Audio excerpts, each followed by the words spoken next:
我娘拍出8塊大洋，逼我替親姐嫁給村裡的傻子。我嫁了，新婚當晚，我發現她好像不傻。後來我姐更是後悔讓了這門親事。我娘把8塊大洋拍在桌上，又踹過來一袋白麵。明早抬轎，嫁馬家傻子馬長河。我抄起那袋白麵砸回她腳邊，憑啥是我？陳巧雲還沒嫁呢，該她嫁。我爹的旱煙桿掄過來，我抬手一擋，煙桿啪的斷成2截。我姐坐在桌前，斜眼瞟我，妹啊，馬家雖窮，但馬長河人老實，你嫁過去有吃有穿，是好日子。姐，你要是真覺得是好日子，你咋不自己嫁？陳巧雲手裡那塊饅頭掉在桌上，我娘嗑瓜子的手停了，反了你了，養你18年，到這會儿翅膀硬了是吧？我爹又要撿那半截煙桿，我扯開衣領，肩膀的扁擔印子的發黑，我一巴掌拍在桌上，養我18年，怕不是把我當18年的苦力？我7歲餵豬，8歲挑水，10歲砍柴，姐穿剩的鞋我刷，姐的書包破了我縫，冬天我手裂着口子，娘嫌我髒，不讓我碰姐的衣裳，我把右手攤開給他們看，虎口1到3寸長的疤，手心全是繭子，鄰村王粉醬的方子，我替他守了3年灶，舀了不知道多少瓢熱水，這些姐幹過嗎？18年，到頭來8塊大洋加1袋麵就把我打發了。我看着眼前這一家人，心徹底涼了。行，我嫁，陳家不要我，有人要，但從明兒起，陳家的飯我不吃，陳家的活我不幹，陳家的債別再找我。我轉身回那間堆柴的小屋，把2件舊衣裳捲成一卷，連個像樣的包袱都沒有。那間小屋窗戶是糊紙的，漏風，冬天的時候我全在草堆裡取暖，鼻尖能結出霜。陳巧雲追出來，聲音又軟又急，麥香，姐不是那個意思，姐，你是嫌我鬧得難看，還是怕家裡之後沒人幹活？陳巧雲的手僵在半空，我沒回頭。第2天天沒亮，趙媒婆領着一頂破竹轎來了，村裡圍了一圈看熱鬧的。陳家這回真捨得把能幹活的丫頭推出去嘍。麥香丫頭去了馬家別哭着回來，陳家屋小，住不下外人。我坐進轎子，我爹我娘連門都沒出，我撩開轎簾往堂屋瞄了一眼，門關着，死死的。轎子在村東頭一個矮土坯院前停下，一個男人站在門口，個子高，肩膀寬，眼神直愣愣的。见人咧嘴一笑，笑得憨憨的。村裡人都說他是傻子，腦子不好使。他走過來，掀開我那半邊轎簾，他沒說話，歪着腦袋看了我一眼，忽然傻呵呵的笑了，然後抬手往屋裡指了指。灶台上一只粗瓷碗正冒着熱氣，男人忽然開口，聲音又低又啞，帶着一股孩子氣的認真。屋裡給你留了碗熱湯麵，趁熱吃。18年，陳家沒給我留過一口熱的。冬天我從坡上砍柴回來，手凍得沒了知覺。我娘把灶門一關，說柴火金貴。我喝過井裡舀的涼水，啃過凍硬的窩頭，熱的我沒沾過。趙媒婆在旁邊催，我沒動。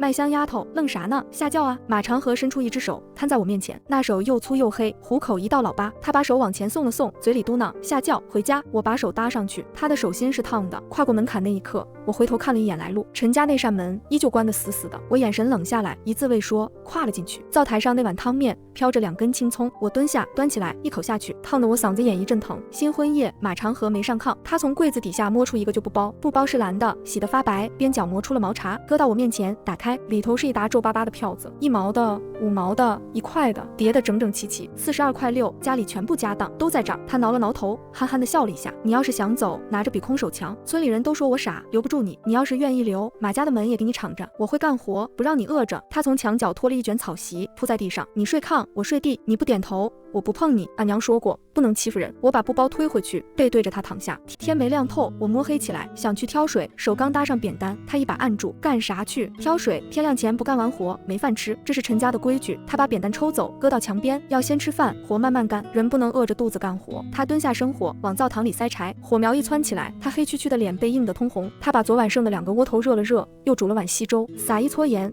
端到我面前，咋不吃？我低頭扒了一口，是熱的。過了幾天趕集，他套了借來的驢車，拉着我去鎮上。驢車走得慢，一路晃晃悠悠，他坐在前頭，時不时回頭看我一眼，傻乎乎的笑。到了鎮上，不貪錢，他扯了2塊蘭花布，又在鞋攤上挑了雙新布鞋，全塞到我懷裡。不用，我这身還能穿，舊衣裳能遮身，遮不住別人猜你的眼神。他學着別人說過的話，說得磕磕巴巴。不貪老闆娘咧嘴笑，這小伙子心疼媳婦，姑娘穿這顏色襯人。趙嬸不知從哪兒冒出來，湊過來陰陽怪氣。喲，馬長河娶個媳婦還這麼疼着，陳家2丫頭那命。馬長河把布往我懷裡又按了按，黑臉漲得通紅，急的話都說不利索。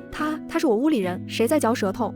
我拿扁擔打。趙嬸撇撇嘴，扭着腰走了。我從小到大沒穿過新衣裳，姐穿剩的，鄰居送的，補丁落補丁的，都是我的。到了家，他從院角搬出一個舊木箱，擦了擦，擱到炕頭。你的東西以後擱這兒。那箱子裡頭空着，乾乾淨淨。他用粗布抹了3遍，連一粒灰都沒留下。我把蘭花布疊好，放進去。18年的家當，加上這2塊布，第一次有了自己的地方。我合上箱蓋，咔一聲，我對着箱蓋低聲說了3個字：開粉房。夜裡他睡熟，我蹲在井邊洗腳，借月光摳腳外側那塊硬疙瘩，摳不下來，那不是繭，是骨頭。我娘18年不讓我穿露趾鞋，說別人笑話。我冷笑一聲，把腳按進冰水裡。早晚有一天，我要讓這隻腳見光。第2天一早，長河把灶屋的活全攬了，挑水、劈柴、燒火，一個人來回跑，忙得滿頭大汗。我坐在炕沿看了半晌。長河，我不是來享福的。他咧嘴一笑，露出2顆白牙。俺娘說了，做男人的得心疼自家女人，這樣女人也要挺直腰。我那只剛搭上扁擔的手鬆開了，腰這2個字砸在我心口。陳家18年，我的腰沒直過。那天後晌，我把屋裡屋外摸了個遍，灶房破，但是乾淨，水缸瓢盆刷得發白。我蹲在瓦缸邊，用指甲在缸壁上劃了一道，這是起點。早晚有一天，我要讓這只腳見光。開春分地，村裡把西沙坡分給了我家，那是塊沒人要的地，坡上石頭多，沙土鬆，焊起來裂口子，澇起來一坡泥。村裡人背地裡叫它絕戶坡，誰分到誰倒霉。村長馬衛國把地契遞過來，臉上帶着歉意。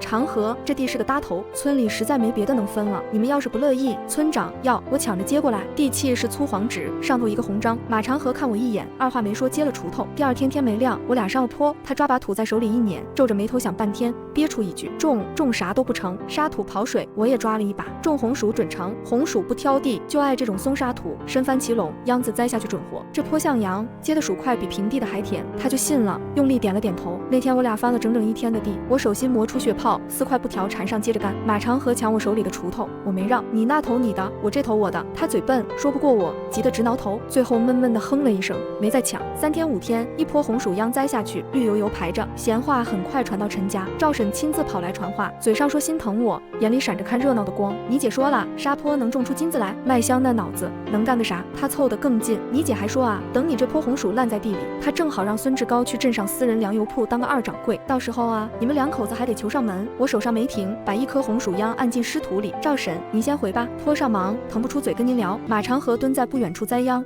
悶聲說了一句：不用理他，壞蛋。趙嬸討了個沒趣，扭着腰下了坡。我蹲在坡邊算賬，紅薯1斤2分，粉條1斤6毛。這賬我夜裡翻來覆去算過無數遍。6歲那年我餓暈在王粉匠家門口，他拿1碗粉湯救了我，我跪下磕了3個頭，求他收我當徒弟。3年，我替他手造、挑水、試溫、磨瓢，手上108處燙疤，每一處對應一道工序。漏粉的瓢眼多大，芡糊打到啥稠度，水燒到幾滾下瓢，亮粉的竹竿怎麼搭，全裝進我腦子裡。王粉匠临咽氣那天，把瓢眼尺寸刻在我手心。丫頭，方子帶走，記着，粉條養人也能害人。那把刻刀的疤，今天還在我掌心。王粉匠没兒沒女，他咽氣那一晚，我守了他1夜。第2天後晌，他那間土坯粉房被族裡人分了，鍋給了大房，缸給了2房，漏瓢被3房的小子當尿盆使。方子他們不知道值錢，我那时9歲，把那些東西一樣一樣刻進了腦子裡。陈家把我領回去那天，我娘還嫌我身上一股糊味兒，拿皂角搓了我3遍。她不知道那股味兒是錢的味兒。再到第5天傍晚，最後1顆秧子也下了土。馬長河直起腰，捶了捶後腰，傻傻的笑。麥香，你咋啥都会？這是他第1次叫我名字。我擦了把汗，因為沒人替我幹。他默默走過來，把我手裡的小鏟子接過去，剩下的我來，你坐邊上歇會兒。我力氣大，我幫你幹活。我坐到坡邊那道石頭矮牆上，整片沙坡的紅薯秧子在風裡晃，一道一道。我攥緊了手裡的小鏟子，心裡那本賬又往前翻了一頁。秋天到了，紅薯堆成了小山。那一坡沙地沒讓我失望，刨出來的紅薯一個比一個大，紫紅的皮，黃澄澄的瓤，咬一口能甜到心裡。馬長河推着獨輪車一趟趟往家運，院裡堆了半人高。趙嬸又湊過來，喲，麥香丫頭，這絕戶坡叫你種出花來了，這麼多紅薯，你倆2張嘴吃得完？吃不完。我擦了擦手，留着餵豬。他撇撇嘴走了。夜裡我跟馬長河說，明兒後晌你去把那個舊瓦缸刷出來，再去鎮上鐵匠鋪打一個漏瓢，瓢眼要這麼大。我用手指比了個圈，他沒問我要幹啥。第2天就去辦了。漏瓢拿回來那天晚上，等村裡狗都不叫了，我把灶上最大那口鐵鍋刷乾淨，燒上水，我把澱粉兑溫水，下勺打芡糊。頭一鍋芡糊太稠粘了鍋底，廢。第2鍋水溫差3度，粉條一下水就斷，廢。第3鍋瓢眼磨大了半毫，廢。馬長河刷到第5口鍋，灶台堆的廢粉夠餵3頭豬，他一句怨言沒有。添柴刷鍋，累得滿頭汗也不吭聲。再來第6鍋，我把手腕懸在瓢沿上死死壓住，3個指頭敲出節拍，滋，銀亮亮的粉條從瓢眼垂下，在滾水裡轉2圈，齊齊浮起。我撈起一根甩到馬長河面前，驗貨，他咬一口，黑臉漲紅，眼睛亮得像小孩，好吃，能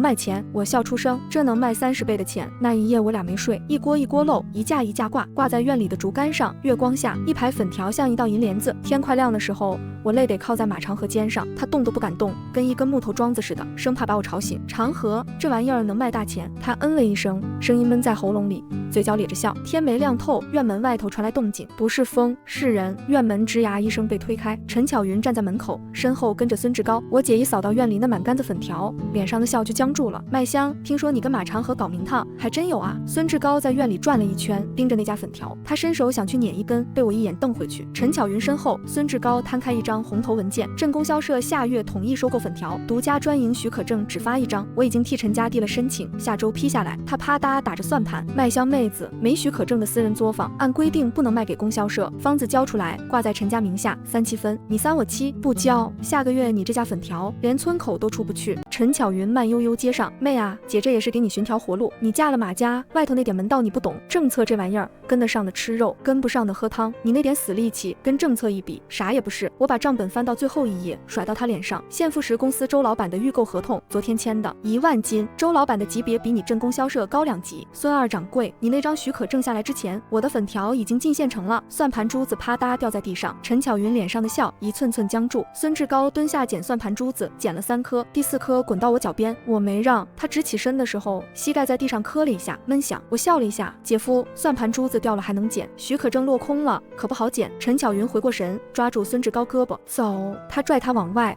走到院門口，回頭看了一眼那滿杆子的銀粉條，那一眼我記一輩子，不是嫉妒，是惦記。馬長河疼得站起來，黑着臉往前一步，攥緊了拳頭。我抬手把他按住，長河，不早你的手。我把那張文件折好，慢慢揣進兜裡。姐，半夜3更，你不去陪孫掌櫃算賬，跑我這兒放賊。院外頭第一聲雞叫了，天一亮，陳巧雲和孫志高灰溜溜走了。走之前，孫志高撂下一句狠話：麥香，你等着，我等着。我把剩下沒斷的粉條捆成一擔，讓馬長河幫我挑上。去哪兒？公社、供銷社。供銷社的張主任端着搪瓷缸子在门口喝茶，他看見我們挑着擔子過來，眯着眼問哪村的，賣啥？柳樹灣的紅薯粉條。我把擔子擱下，解開蓋布，主任借您一口鍋，烧瓢開水。我從擔子裡抽出一把粉條，當眾甩進沸水，水滾2秒浮起，3秒透亮，5秒根根分明。我撈出一根，直接砸在張主任搪瓷缸沿上，彎而不斷。又拎起整碗湯，清的，煮10分鐘，湯不渾。張主任搪瓷缸框的擱下，5毛8，簽3個月，200斤起。我反手把合同推回去，6毛2，簽半年，500斤。否則我去县富士公司。圍觀一片倒抽泣。張主任盯了我3秒，提筆成交，合同當场簽了，鮮紅的公章按下去。我把合同折好，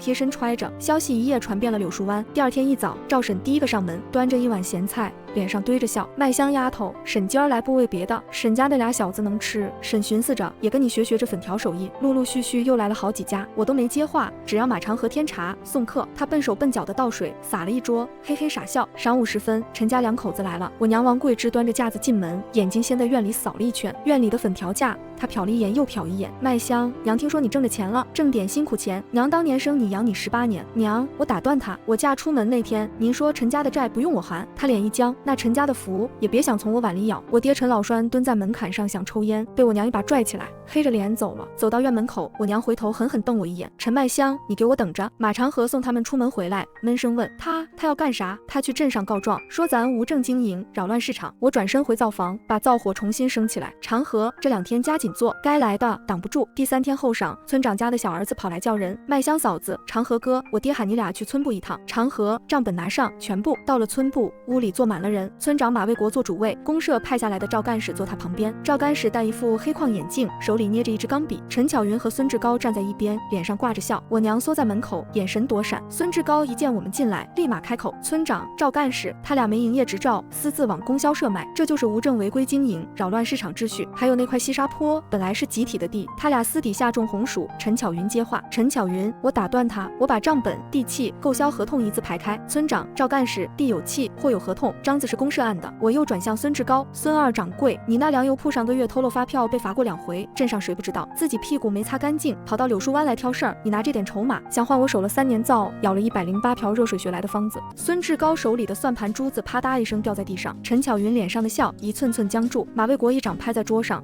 茶缸子都跳起來。國家文件白紙黑字，鼓勵勤勞致富。柳樹灣能出這麼個肯幹會幹的丫頭，是咱村的福氣。他猛地轉向孫志高，一個糧油鋪2掌櫃。跑來挑唆誣告，誰給你的膽子？孫志高頭一縮，沒敢吭聲。趙幹事的聲音沉下來：柳樹灣要安心做買賣，公社給你們撐腰，誰敢再來攪和，按擾亂市場秩序論處。陳巧雲的臉刷得紅到脖子根，我娘縮在門口，半句話沒敢吭。散會出來，天已經擦黑。村部門口，孫志高黑着臉往前走，陳巧雲在後頭追。孫志高，你給我站住！你給我出的好主意，告狀告到自家頭上，丟人丟到鎮上去了。他一把甩開他，你那中專要是考不上，你那張臉進不了城，你以為我還稀罕你陳家這破門檻？陳巧雲愣在原地，她低頭看了一眼自己的手，又抬眼盯着我家方向，那不是受挫的眼神，是開始盤算下一步的眼神。我跟馬長河站在村部台階下看了個全程。馬長河問：“你高興啥？”我沒高興，我在想下一回他倆再使壞，比這回狠10倍。我把賬本抱緊了點，往家走。長河，粉房要擴，光咱倆幹不過來了。馬長河走在我身邊，半晌憨憨地憋出一句：“你說咋擴？我跟着幹，我都聽你的。”走出去，第一步是組人。省城那張5000斤的預購單簽下來之後，我跟馬長河算了一晚上賬，光靠我倆1個月頂多漏800斤，差着遠。第二天我找了馬衛國，馬衛國家的院裡曬着一架辣椒，紅豔豔一片。他聽完，把煙袋往桌上一磕：“麥香，你是真敢想。村長，您支持不？支持。開村民會，我親自給你壓陣。村民會開在曬谷場。一聽說要成立聯營粉房，台下炸了鍋。趙嬸頭一個站起來：麥香丫頭，沈家出倆勞力。也有人猶豫。村東頭老李頭嘬着煙桿，瞪着我：丫頭，你家方子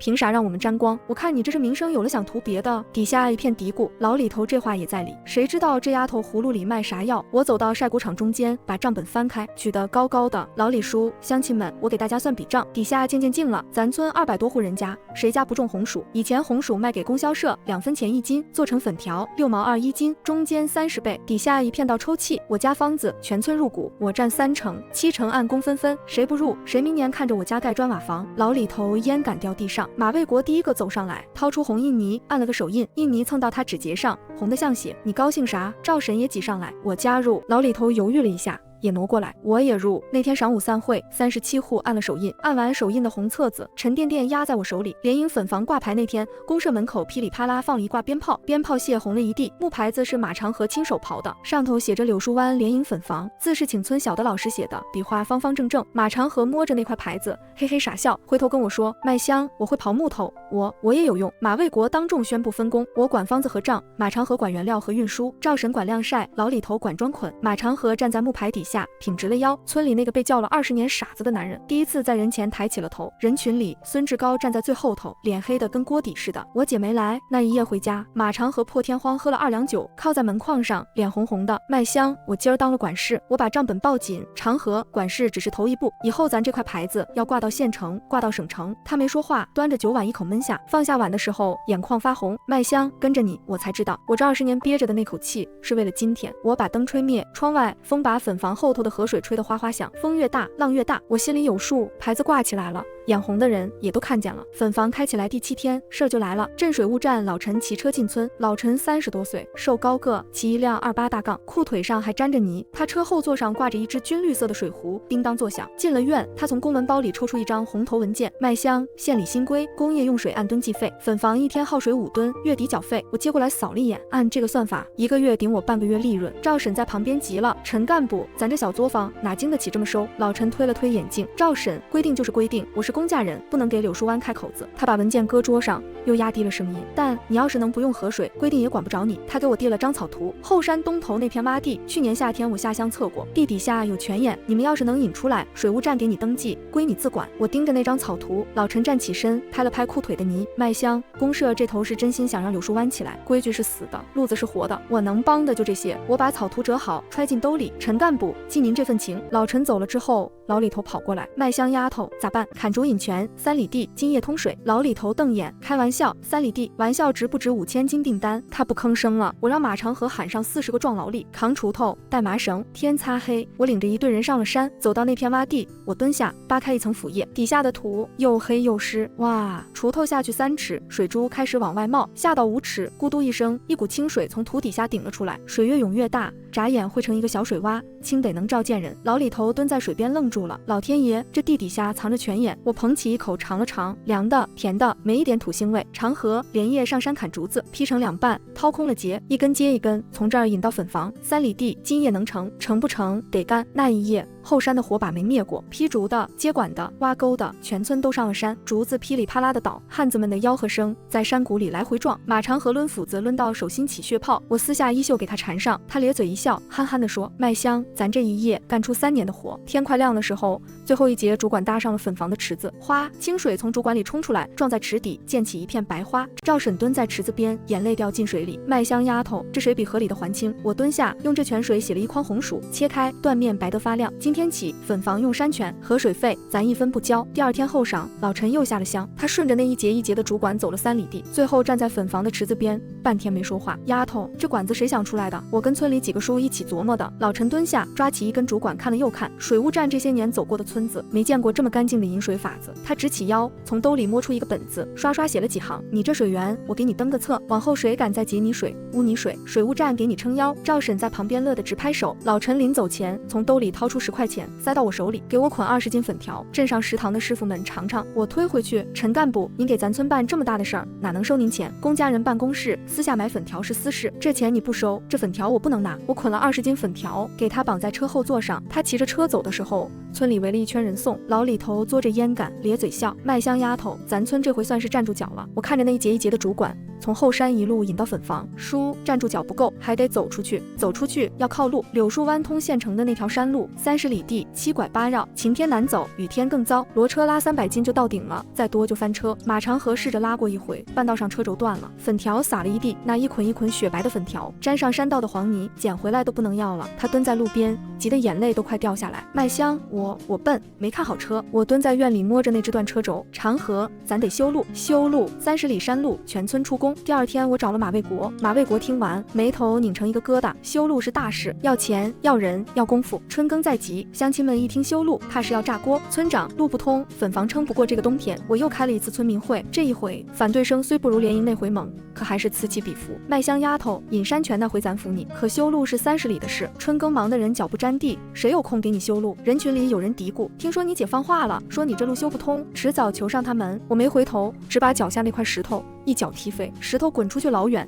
撞在曬穀場的石碾子上，啪的一聲。鄉親們聽我一句，底下漸漸靜了。這條路修通了，粉條能出去，粉條出去了，錢進來了。路修通了，咱村娃娃上學不用走2個鐘頭泥水。路修通了，誰家老人生疾病能往縣醫院送，將來不光粉條、紅薯、辣椒、玉米，啥都能換錢。這條路不是給馬家修的，是給柳樹灣修的。底下沒人說話了，分段輪工，不誤春耕。粉房出第一筆錢，出工具，出每天1頓飯，誰出工誰記名，誰偷懶也記名，月底按工分算红利。馬衛國站起來，3天後表決，願意修的按手印。3天後213戶按了198個手印，那本冊子比聯營那回又厚了一截。修路那天，我跟馬長河第一個上山，馬長河掄錘砸石頭，我在後頭畫線記賬安排飯點。第3天遇上了塌方，半山腰那個陡坡土鬆，剛挖了一截就往下滑，300斤的石頭從坡頂滾下，正對老李頭後腦。馬長河一個魚躍把人撲開，自己被石頭擦着小腿削過去，血濺在新土上。他咬牙站起來，把石頭從腿邊踢開，疼得龇牙咧嘴，繼續挖。我撕下衣袖給他扎腿，你瘋了？路通之前，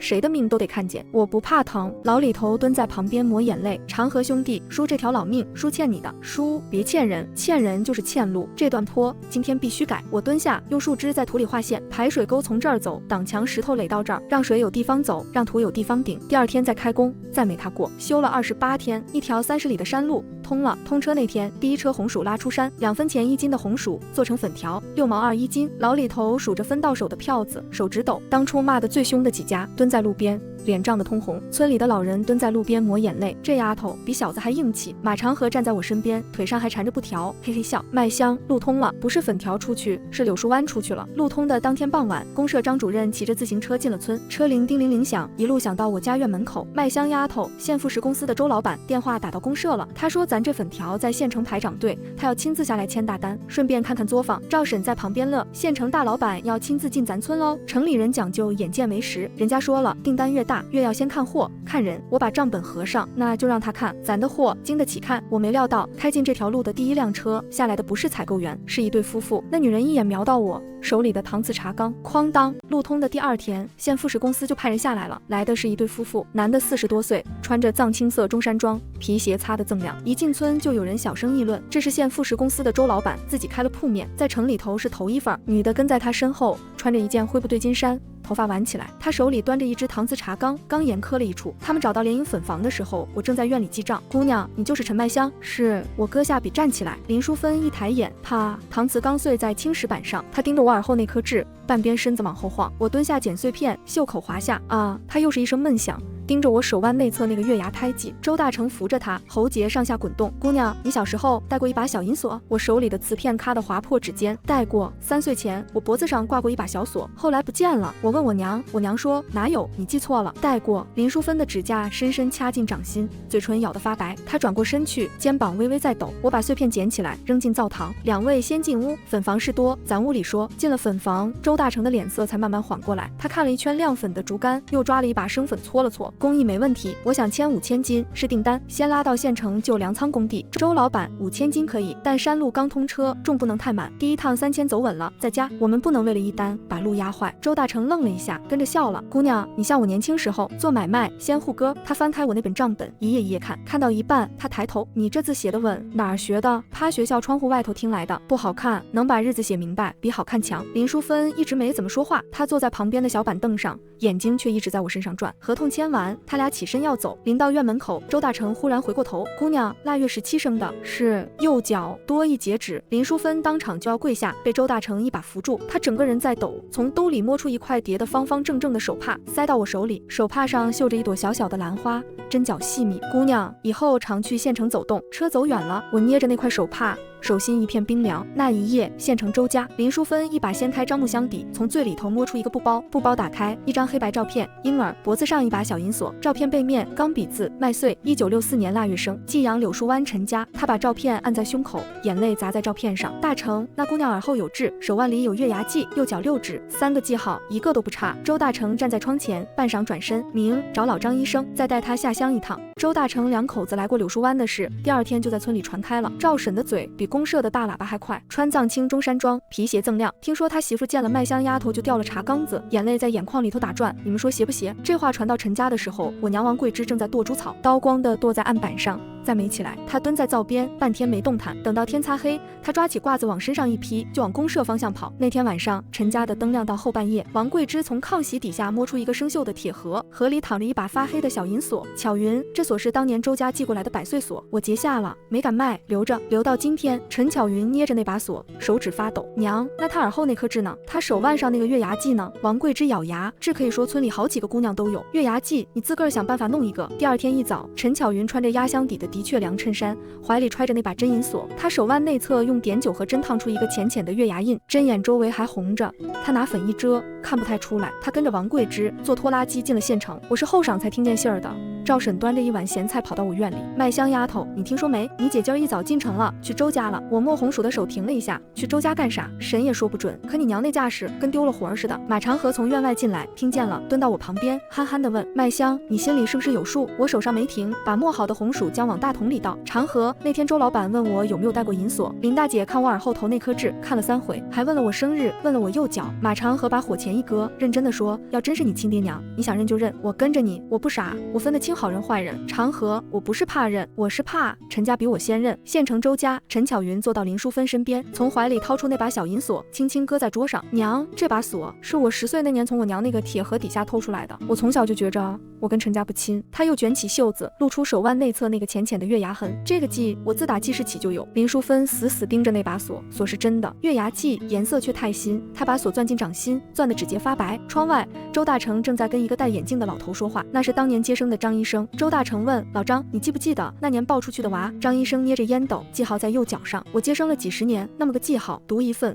錯不了。第3天傍晚，陳巧云從縣城回來了，她不是坐拖拉機回來的，是周大成派的小汽車送回來的。車一直開到陳家院門口，村裡圍了一圈人看熱鬧。陳巧云換了一身新衣裳，米黃色的連衣裙，腳上一雙白皮鞋，手腕上還戴了塊上海牌的女表，那身打扮在柳樹灣土路上格外刺眼。巧云，這衣裳哪買的？城裡頭大姨給買的。有人好奇地問，大姨是？陳巧云提高了聲音，故意讓我家這頭也聽見。城裡那門親戚認下了，等過幾天我去接妹妹也進城走動走動，一家人哪能分2頭？圍觀的人一陣議論，我蹲在自家院裡磨刀，連頭都沒抬。陳巧云走過我家院門口，特意停了一下，她故意亮出手腕，一道新鮮的月牙痕，碘酒色還沒退。麥香妹子，姐這就先認了，你要是想認，姐替你遞個話。我磨刀的手沒停，姐，碘酒燙的月牙，撐不過3天就發黑，我那道是骨頭裡帶出來的。陳巧云臉色刷白，攥緊了袖口，扭頭快步走了。馬長河疼得從院裡出來，黑着臉要往那邊走，我一把拽住他，別去，麥香！馬長河急得喊出聲來，長河，咱不去，我跟周老闆談的是粉條，別的我沒興趣。說這話的時候，我嗓子眼發緊。馬長河伸手過來想拍我的肩，最後落到了門框上，門框被他按得吱呀一響。麥香，你是我屋裡人，不管外頭怎麼說，你都是我屋裡人。那天夜裡，我摸着耳後那顆痣，油燈的光照在牆上，把我的影子拉得很長。我低頭看了眼自己的右腳，腳外側那塊從小就有的硬疙瘩，在油燈下影子格外清楚。我娘從小不讓我穿露趾的鞋，她說我這只腳見不得人，原來不是嫌我腳醜，是怕這只腳洩了她18年的天機。我攥緊了拳頭，外頭風刮過粉房那架银粉條，嘩嘩的響。我知道這局戲才剛開鑼，陳家想用一把假鎖，一道假計，把我頂替18年的命再頂替一回。我冷笑一聲，吹滅了燈。那把刻在我手心的刀疤，從來認的不是嘴皮子，是骨頭。县副使公司加班了，周大成親自捎來話，3天後要1萬斤粉條，拉到县城就粮倉工地。1萬斤，這是柳树灣联营粉房開工以來最大的一單。我連夜召集了入伙的37戶人家，分了3班輪值：磨漿班、漏粉班、晾曬班、捆紮班，每一班都安排了頭。我自己守鍋，灶火不能斷，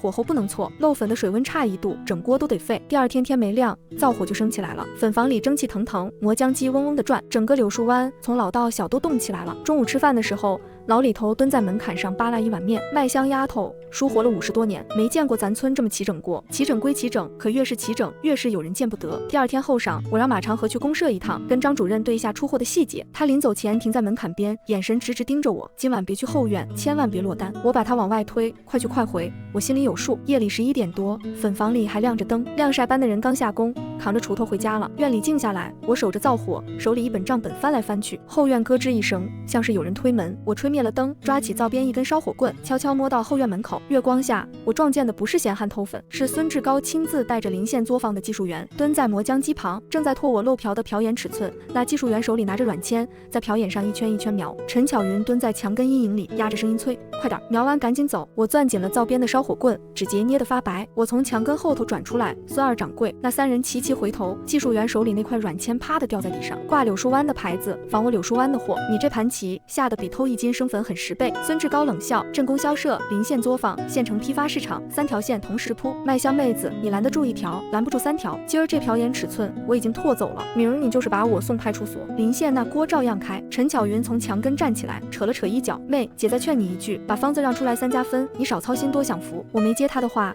轉身回前院，抓起搭在牆上的燈籠點亮。長河，敲鐘，把村長喊來，把入伙的人都喊來。今兒這事兒，全村做個見證。鐘聲從曬穀場上蕩開，一戶接一戶的燈點亮了。村長馬衛國披着衣裳趕來，一進院子，看見技術員手裡那塊軟籤，看見地上拓了一半的瓢眼圖樣，看見陳巧雲縮在牆根，臉一下子黑了。馬衛國黑着臉：陳巧雲，你好大的膽子！趙幹事趕到的時候，天已經擦亮，那技術員1五1十全招了，從孫志高幾號幾號在糧油鋪後頭塞錢，到陳巧雲幾號幾號上門遞信兒，日子時辰對得嚴絲合縫。趙幹事翻看完口供，合上公文包，勾結外人盜竊生產工藝，組織黑作坊仿冒掛牌。這事兒不光是治安問題，公社要往縣裡報。今兒先放他倆回去，證據我已收齊，等臨縣那作坊一動手，新賬老賬一起算。孫志高被民兵架出院子的時候，回頭撂下一句：麥香，你等着。我攥緊了手裡的賬本，灶堂裡的火還沒滅，我蹲下又添了一把柴，火苗撲通撲通的燒起來。趙嬸端來一碗熱粥，輕輕擱在我手邊：麥香丫頭，趁熱喝一口。我端起碗，碗是燙的。院外頭鸡叫了第2聲。那一夜我沒合眼，孫志高那句3條線同時鋪砸在我心裡，光仿1條不夠，我得讓柳樹灣的粉條長出別人偷不走的記號。天蒙蒙亮的時候，我想明白了，那1萬斤粉條按時運進了縣城。縣副食公司門口很快排起了長長的隊伍，副食公司一開門，貨物就被搶購一空。張主任致電周大成抱怨貨太少，顧客都搶着要買。我起初還以為這是件大好事。第7天傍晚，張主任騎着自行車急匆匆衝進村子，他臉色陰沉，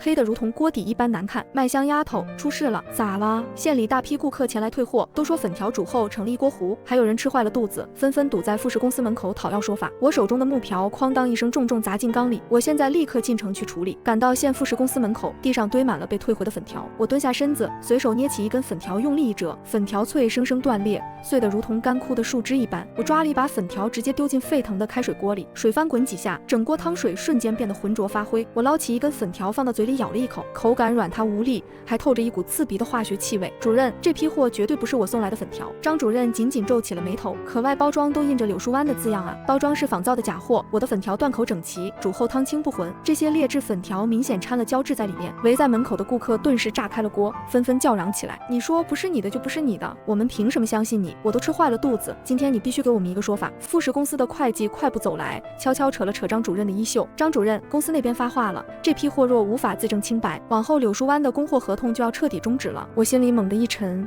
頓時生出不好的預感。我抬眼打量地上成堆的退貨粉條，封口處是粗麻繩打的死結。我們自家粉條用的是双股麻繩，是村里婦人編竹筐的老手法。主任，請給我3天時間，3天後县城集市當眾查驗真假。連夜回村後，我叫來趙嬸和幾位手藝靈巧的婦人來到粉房。昏暗的油燈之下，眾人的臉龐被映照的泛着蠟黃。婶子，編竹筐用的那種雙股繩結，您教教大家吧。这有什麼難的？我閉着眼睛都能打好。從今天開始，村裡每捆粉條都統一打上這種繩結封口。我又從抽屜裡拿出一瓶紅墨水和一瓶藍墨水，在繩結中心各點1滴紅藍墨水，外表看不出異樣，一旦拆開就能一眼分辨出真偽。麥香丫頭，你這是打算做專屬記號防假冒啊？這是我們獨有的標記，旁人再想仿製也學不去。轉眼到了第3天，眾人來到縣城集市，我讓馬長河挑來2擔粉條進城，一擔是問題假貨，另一擔則是做好專屬按記的正宗柳樹灣粉條。縣工商所稽查隊長老周親自帶隊來到了現場。老周年過40，面色黝黑，身姿挺拔如鐵棍一般。集市正中央擺放好了2口大鍋，四周擠滿圍觀百姓，圍觀人群擠成一圈，紛紛踮起腳尖望向場地中央。鄉親們，今天當着大家的面，我們當場查驗粉條真假。我抓起一把問題粉條，徑直丟進左側的大鍋之中，鍋裡的水翻滾起來，整鍋湯水變得渾濁灰暗。我又抓起一把正宗粉條，放進右側的大鍋裡面，水翻滾2秒，粉條便紛紛漂浮到水面之上。3秒過後，湯水變得清亮通透。5秒之時，粉條根根分明，湯水清澈的能照見人影。圍觀的百姓頓時發出一片嘩然之聲，這才是正宗柳樹灣粉條該有的品相啊！鄉親們，大家再仔細看看這2處封口繩結。我拆開正宗粉條的麻繩結，結心露出紅藍2點墨跡，這便是柳樹灣的專屬記號。往後認準這個繩結，凡是沒有按記的粉條，全部都是仿冒的假貨。老周走到台前，拿起一捆假貨，仔細查看封口繩結。姑娘，這些假貨的來歷，你心裡大概有數嗎？我從衣兜裡掏出一份文件，這是之前收集到的口供副本。隊長，半個月前有人雇臨縣作坊技術員來偷學工藝，連粉條尺寸都被複刻，粗麻繩也和對方作坊完全吻合。老周掃了幾眼手中的口供，當即抬手下達指令，走，跟着我一同前往臨縣徹查此事。3天之後，臨縣一處黑作坊被執法人員徹底查封，作坊老板用化工膠搭配紅薯渣製粉，仿冒我方包裝。縣裡張貼公示告示，柳樹灣粉條終於洗清冤屈。富士公司門口再次排起了搶購粉條的長隊。從這天開始，粉條封口的雙股繩結漸漸有了名氣，縣城裡慢慢流傳開一句深入人心的俗語：認節不認人，只認正宗柳樹灣。當晚回到村裡，林淑芬獨自一人來到了柳樹灣。她沒有搭乘車輛，半路搭拖拉機進村，直奔我家院落。她頭頂落了薄薄一層塵土，布鞋鞋面也沾滿泥漬。走進院門，她手中始終提着一個藍布包裹。她將布包輕輕放在石桌上，而後慢慢將包裹解開。布包裡面靜靜躺着一把樣式古樸的小銀鎖，銀鎖看着有些年頭，卻被擦拭得锃亮如新。銀鎖正面刻着長命百歲4個字，背面有2個小篆字，那2個小篆字體赫然是麥穗2字。我握着賬本的手指驟然收緊，指節繃得泛白。林淑芬抬起頭，目光直直看向我。姑娘，這把銀鎖你還認得嗎？不認得。話音落下，連我自己都察覺到聲音止不住的發顫。她臉上露出笑意，淚水卻順着臉頰不斷滑落。麥香冒昧問一句，能讓我看看你耳後嗎？我抬手撩開耳邊的髮絲，露出耳後的皮膚。林淑芬緩緩伸出手，指尖控制不住的微微顫抖。指尖觸碰到我耳後那顆痣的瞬間，她驚呼一聲，她半個身子發軟，險些栽倒在地。我連忙伸手扶住她，她伸出雙臂緊緊將我摟入懷中，失聲哭喊起來：麥穗，我的麥穗！院外傳來一陣急促的腳步聲，還夾雜着粗重的喘息。陳巧雲沒有敲門，猛地推開院門，急匆匆闖了進來。她髮絲凌亂，腳上一隻不鞋的鞋底都快脫落了。我的養母王桂枝跟在她身後，臉色慘白，毫無血色。娘，您怎麼會在這裡？陳巧雲對着林淑芬大喊，她的眼神卻不由自主瞟向石桌上的那把小銀鎖。院門口又傳來腳步聲，周大成搀扶着一位戴眼鏡的老者，老者滿頭銀髮，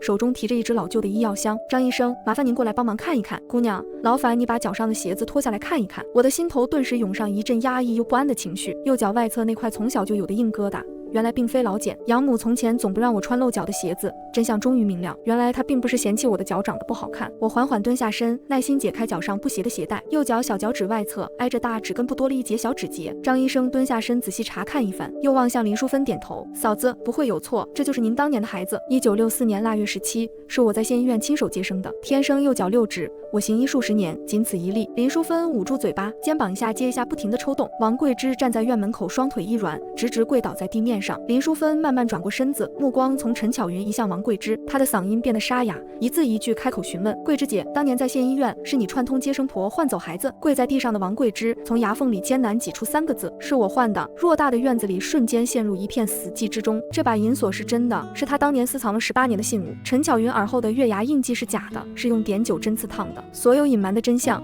在此刻全部被揭穿暴露。林淑芬用力攥住我的双肩，手背上青筋盡數暴起，脈碎。陳巧雲從地上爬起來，撲上前抓住林淑芬的胳膊：娘，您千萬別信他，我才是您親生的女兒啊！那把小銀锁從林淑芬手中滑落，哐當砸在青石板上，銀锁在地面彈動2下，最終滾落到陳巧雲的腳邊，鎖面朝上，麥穗2個小篆字正對着她的鞋尖位置。陳巧雲的臉色瞬間變得像白紙一般毫無血色。林淑芬慢慢轉頭看向身旁的陳巧雲，她伸出手，一根根掰開對方抓着自己胳膊的手指。我轉頭看向跪在院中的王桂枝，心中百感交集。她整個人蜷縮在門口，身形比往日顯得更加瘦小。我蹲下身，重新把脫下的布鞋穿回腳上。娘，聽到這一聲稱呼，她的身體劇烈地顫抖起來。這18年來，周家寄到陳家的錢糧和布票，如今也該好好算一算這筆賬了。王桂枝再次重重跪倒在冰冷的地面上。麥香，麥香，你先聽我解釋幾句啊！馬長河大步走到我的身旁，伸手將我護在身後。麥香是我媳婦，不管她身世如何，我都會護着她。誰敢欺負她分毫，我就跟誰拼命到底。我抬起頭望向身旁的馬長河，他面色凝重，下頜緊繃，話語質樸卻格外堅定。積壓在我心頭18年的鬱結，在此刻終於散開。第2天清晨，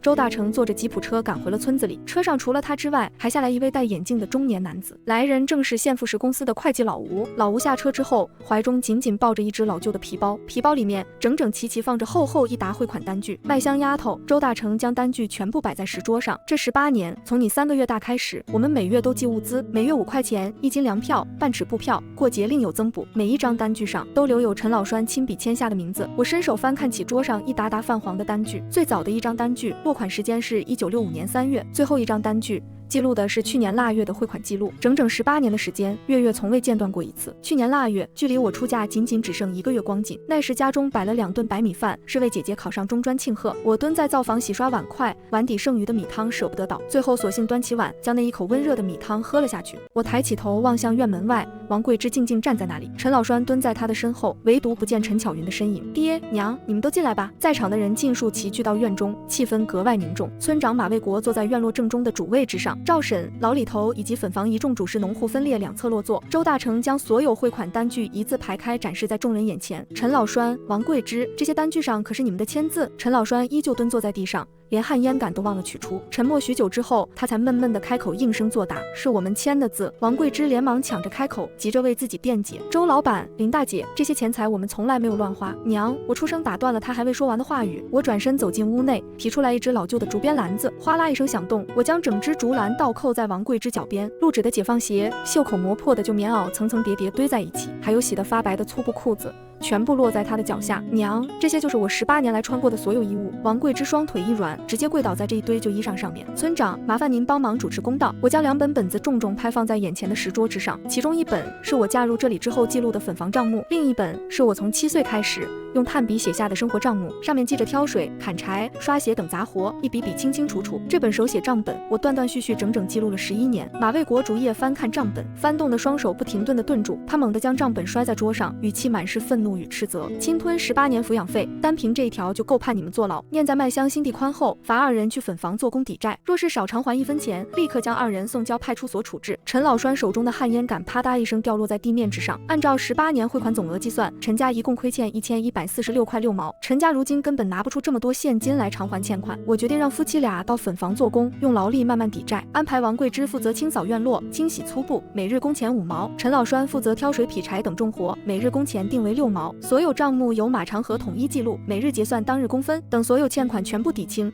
我們2家從此兩不相欠。王桂枝慢慢從地上站起身來，她不敢抬頭看我，俯身一件件疊好地上舊衣物，隨後將衣物悉數放回原先那只竹籃當中。陳老栓默默彎腰撿起地上的旱煙桿揣進懷裡，走吧，他壓低聲音沉悶地開口說道。林淑芬走到我的身旁，伸手緊緊握住了我的手。假貨風波平息後，柳樹灣粉條貨真價實的名聲徹底傳開，縣富时公司的合作訂單就此穩定下來，公社供銷銷社也主動增加了進貨的數量。最大的一筆訂單來自遙遠的省城。省城建築公司食堂的採購員趁通路後搭車進了山，他聽聞柳樹灣粉條經得起查驗，特意前來洽談合作。對方张口就要5萬斤，約定分4次分批交貨，首批15000斤粉條需7天後送到縣火車站交割。对方給出的收購價格也十分乾脆爽快。老李頭率先站出來表明自己的態度：麥香丫頭，你安排怎麼做，我們就全力配合。與省城敲定的首批15000斤粉條必須按時送達。運送貨物的卡車天還沒亮就駛出了村莊。這輛貨運車是公社特意借給我們的解放卡車，每一捆粉條的封口都打着專屬的雙股麻繩結。經歷假貨事件後，這變成了我定下的硬性規矩。開車的司機是公社拖拉機站的老何，馬長河坐在副駕駛位置，負責隨車押送貨物。車輛行駛在新修整好的山間公路上，卡車駛出村子3里地，忽然被一夥人攔停在路上。鄰縣3家粉條作坊的老板聯手堵住了我們的送貨通路，為首的胖老板叉着腰，徑直站在道路正中央。麥香妹子，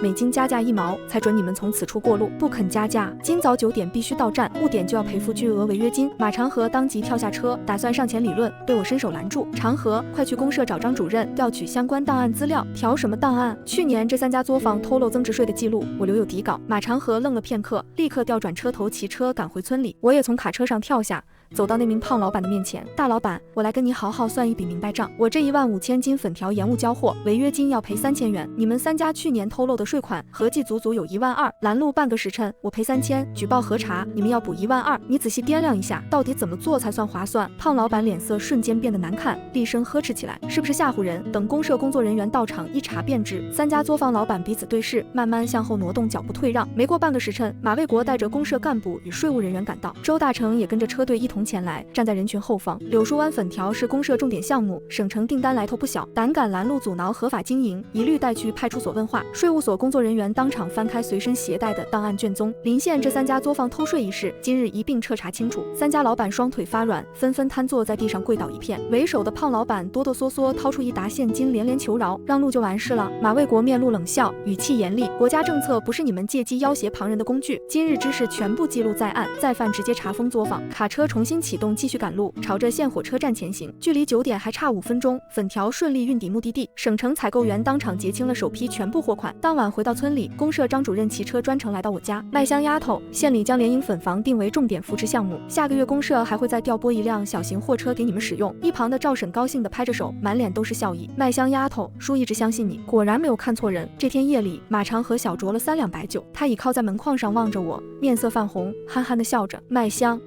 我坐在車上，一路上都在琢磨心事。你在想些什麼？我這一輩子能夠跟着你一起打拼，真值了。我忍不住露出笑容，灶火映紅了他黝黑的臉龐。我忽然明白，他心底積壓多年的悶氣，今日終於消散。林淑芬每隔半個月便從縣城趕來，捎來奶粉與新棉花。我把賬本搬到堂屋，擺上矮桌，平日裡就在這裡記賬。漏粉的手藝活，馬長河交由趙嬸和李家二媳婦負責。入冬之前，粉房後方又新蓋起了一座寬敞的灶房。公社新配發的小貨車頻繁往返於村莊與縣城之間。王桂枝每日在粉房清掃院落，默默看着我日漸顯懷。她手中的掃帚也被下意識地握得越來越緊。寒冬裡接連落下3場大雪，天地間一片素白，日子越發紅火。暗中覬覦算計我們的人也越發眼紅。我心裡十分清楚，省城的訂單僅僅只是一個開端，往後若再有人蓄意找麻煩，目標定會直指賬本。我將所有賬本重新謄寫整理，做到條理分明，每一筆收支，每一分物料，每一分錢款都清清楚楚。轉眼到了開春時節，我腹中胎動明顯，臨近生產。第2年開春，我順利生下一對龍鳳胎，先降生的是閨女，緊隨其後的是小子。生產閨女時，我險些沒能挺過最難熬的關頭。林淑芬守在產房外，心疼的淚水落了一地。馬長河蹲在產房門口久久不動，雙腿早已蹲得發麻。聽見嬰兒啼哭，他反覆站起又蹲下，口中不停念叨：我當爹了，我終於當爹了。趙嬸端着熱水走出來，見他模樣，忍不住笑着搖頭：長河兄弟，你家一下子添了龙鳳胎，真是大喜事。馬長河眼眶瞬間通紅，蹲在地上像孩子般哭出聲。坐月子的日子裡，林淑芬每日輪流過來貼身照料，王桂枝依舊在粉房做工抵債，日復一日不曾間斷。她清早趕來幹活，清掃院落，將洗粗布，傍晚才離去。平日裡見了我，她從不敢主動搭話，只遠遠望上一眼。有一回，院裡的閨女哭鬧不止，怎麼哄都安靜不下。王桂枝正巧掃到院門口，下意識伸手又急忙收回，她的肩膀不停微微顫動，神色滿是複雜與不安。我靜靜看了她許久，緩緩開口喚了一聲娘。她身子猛地一震，遲疑許久才慢慢抬起頭來。你過來，試着抱一抱孩子吧。王桂枝整個人僵在原地，片刻後快步走到井邊，她反复把手清洗了3遍，又用粗布用力擦拭手背。待到伸手去抱孩子时，她的手臂抖得幾乎抱不穩。閨女躺在她懷裡，咿咿呀呀地發出細碎的聲響。王貴之低頭看着懷中孩童，喉頭哽咽，肩頭不停抽動。蹲在院門口劈柴的陳老栓聽見動靜，許久沒有動作。麥香，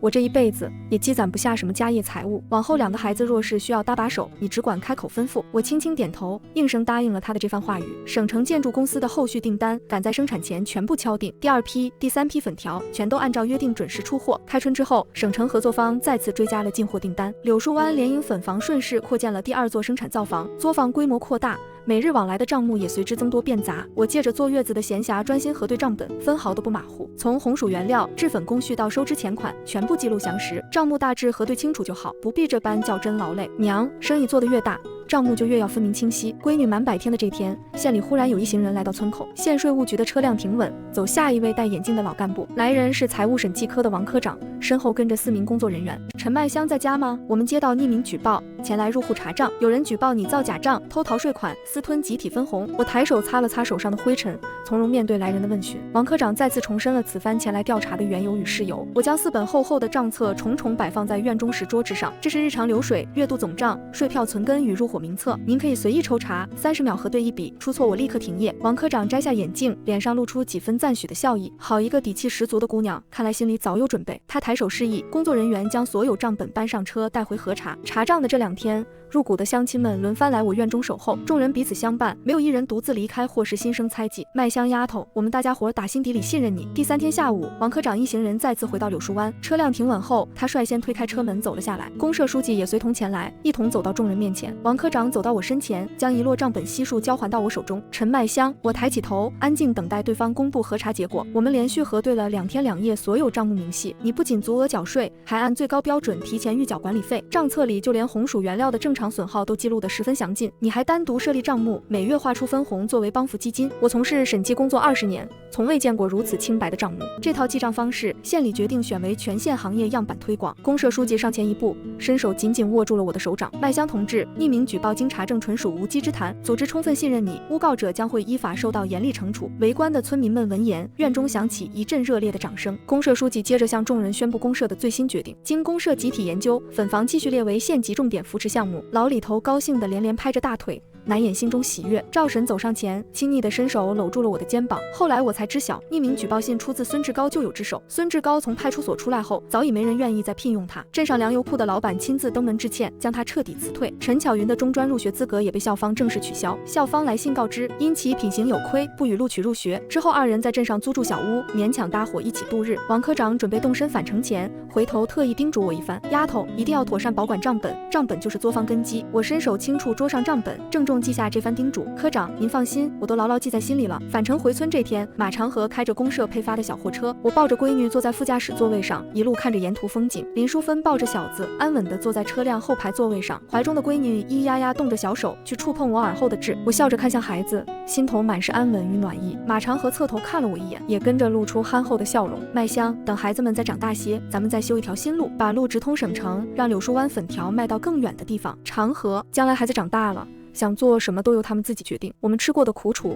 再也不要讓孩子們經歷了。馬長河騰出握方向盤的手，輕輕握住了我的手，他的掌心布滿勞作留下的厚茧，觸感卻格外溫暖。傍晚時分，我們一行人平安回到了柳樹灣。粉房門口的木質招牌經風吹日曬已然色澤發亮，柳樹灣聯營粉房7個大字是馬長河親手雕琢。院外傳來趙嬸高聲的呼喊，語氣滿是歡喜。麥香丫頭，省城發來加急電報，縣裡也捎來消息，下月周邊數個村莊都要來咱這裡學習記賬方法。麥香，今日這場風波比上回打假一事還要提氣。懷裡的閨女伸出小手，攥住了一根白淨的粉條，粉條潔白如雪，封口處的雙股麻繩結顯露在眼前，這獨屬於柳樹灣的標記，走到天涯海角都不會遺失。一排排粉條依次懸掛，從作坊門口延伸至曬穀場，一路順着山路連綿不斷，直通向大山之外的遠方。麥香，省城再次發來電報，追加5萬斤粉條訂單，回復省城合作方，下月起柳樹灣粉條要送往京城，日子從不是苦苦熬出來的，而是靠雙手打拼來的。